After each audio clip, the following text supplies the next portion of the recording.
Hi, my name is Akshay and today I'm going to be talking about generating 3D adversarial objects for robotic tasks.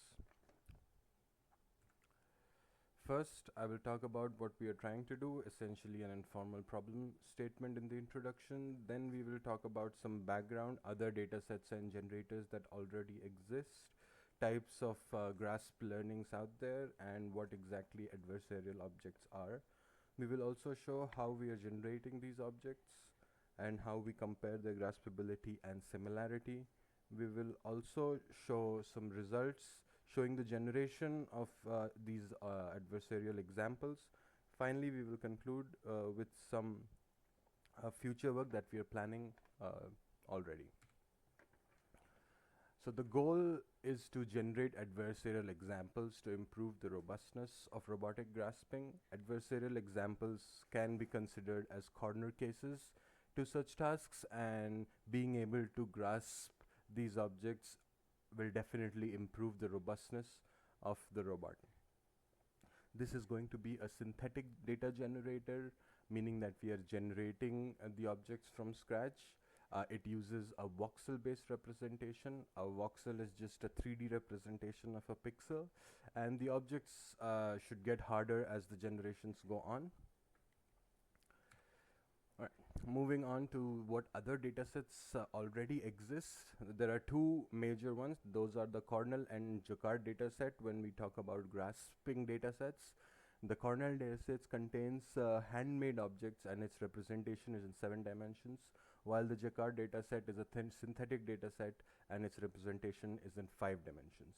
The EGAD, or the Evolved Grasping Analysis dataset, is a new dataset that contains 49 examples of 3D printable objects, and they do have a complexity index, meaning the objects get more complex to grasp, but they don't have any similarity index, so they don't compare how similar each object is with each other. The objects are to each other, and as we know, that is one of the requirements for objects to be adversarial.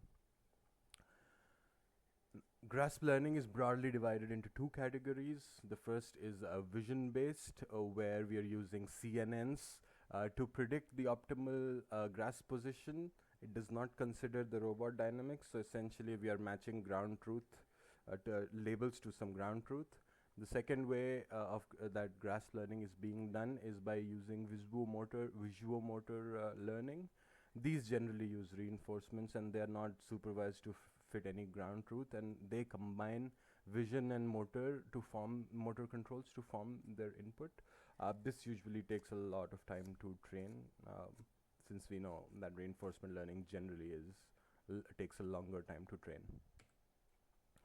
Now, traditionally, adversarial images are able to fool classifiers. So adversarial images are images that are similar to other images but are able to fool classifiers. In the same way, we want to define 3D adversarial objects.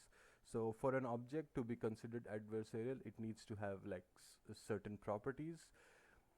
So the first property we think it should be similar to another graspable object, and the second property is it should be able to fool our grasper, meaning the grasper should not be able to grasp it.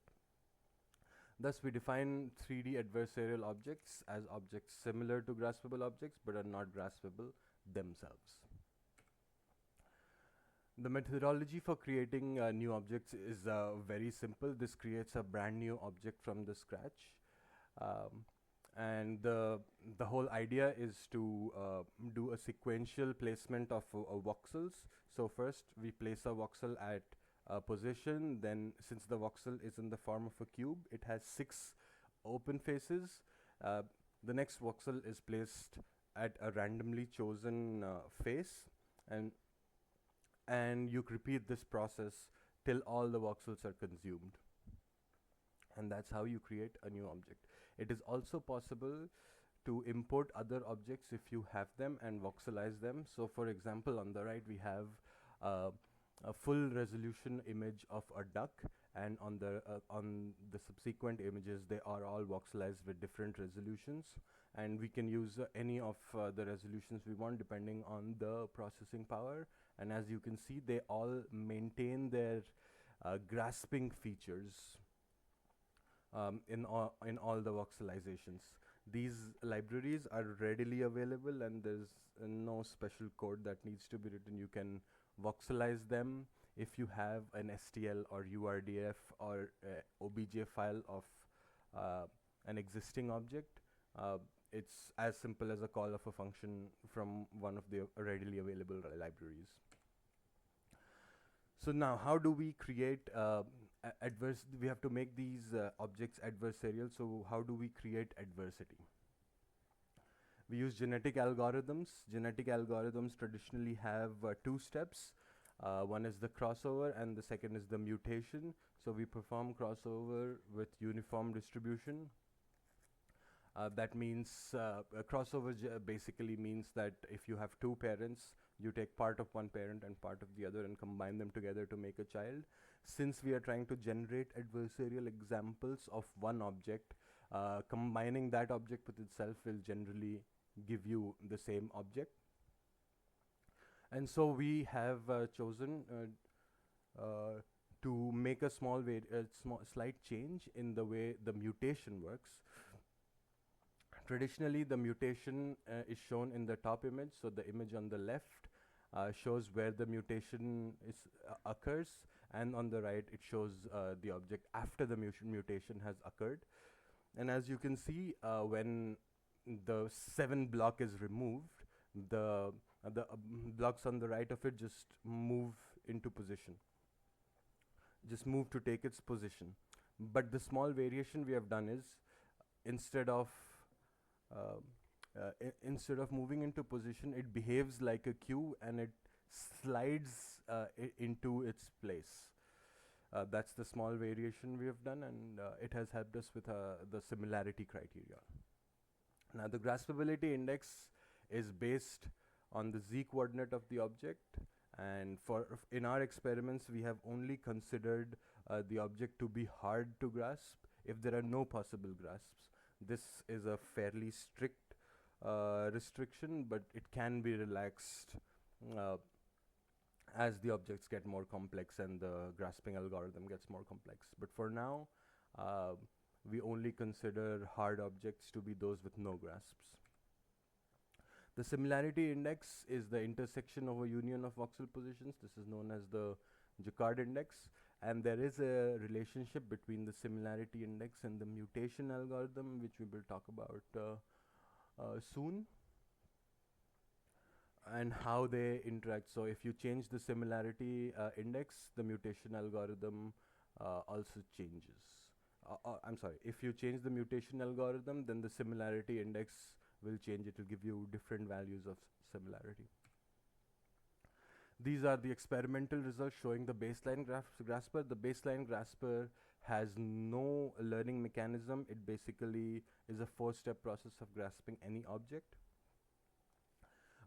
This shows that the objects generated are independent. So we are just trying to show that the grasping algorithm can grasp objects.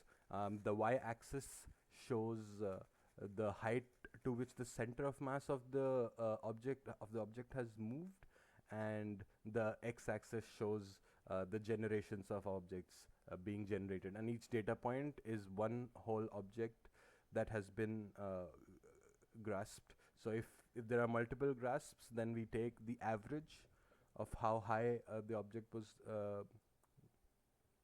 lifted.